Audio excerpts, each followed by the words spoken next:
અનુસૂચિત જાતિ કલ્યાણ વિભાગ દ્વારા ઊંઝાના પીડિત પરિવારને સહાય આપવામાં આવી।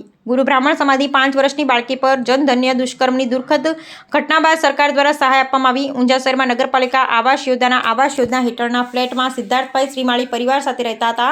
પરિવારમાં એક નાની પુત્રી હતી। તેના સામે બ્લોકના રોશનભાઈ ખત્રી નામનું વૃદ્ધ જે 5 વર્ષની નાની પુત્રીને પેડાની લાલચ આપી ઘરમાં લઈ જઈ જનધન્ય દુષ્કર્મ કરવાની ઘટનાને લઈ તાત્કાલિક આરોપીને પોક્સો કલમ હેઠળ ધરપકડ કરી જેલ હવાલે કરી દેવાયો। ત્યારે ઘટના સમગ્ર ઊંઝા શહેર સહિત જિલ્લામાં પડઘા પડ્યા હતા। ગુજરાતમાં દીકરી સલામત નથી, ત્યારે ગુજરાત ગુરુ બ્રાહ્મણ સમાજમાં दिन प्रतिदिन दुखद घटनाओं समाचार मळी रह्या छे, त्यारे समाज हवे एक थवुं पड़शे। बेटी बचाओ बेटी पढ़ाओना सूत्रनी साथे हवे दीकरी सलामत समाज सलामत सूत्रने अमल करवानो समय आवी गयो छे। गुरु ब्राह्मण समाजनी पुत्री के दीकरी के दीकरो सलामत नहीं। वारंवार गुजरात में गुरु ब्राह्मण समाज पर अत्याचार अत्यंत दुखद है।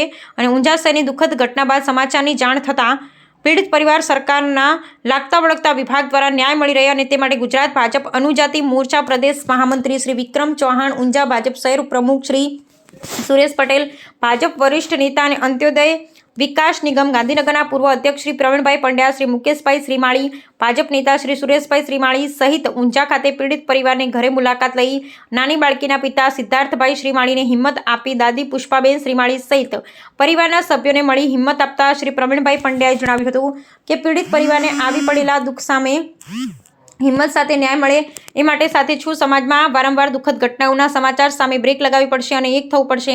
अनुजाति मोर्चा प्रदेश महामंत्री विक्रम चौहाणे अनुजाति समाजना पीड़ित परिवार साथे सरकार छे अने न्याय मळी रहे ते माटे आरोपीने कड़कमां कड़क सजा करवामां आवे ते माटे अमो सतत प्रयास करीए छीए अने पीड़ित परिवारनी साथे छीए अने आ दुखद घटनाने अमो वखोड़ीए छीए। सरकारना अनुसूचित जाति कल्याण विभाग द्वारा पीड़ित बाळकीने 1 लाख रूपियानी सहायनो चेक साथे अमो प्रतिनिधि मंडळना साथ आपीए छीए। पीड़ित परिवाરના સભ્યોને સાંત્વના આપી હતી।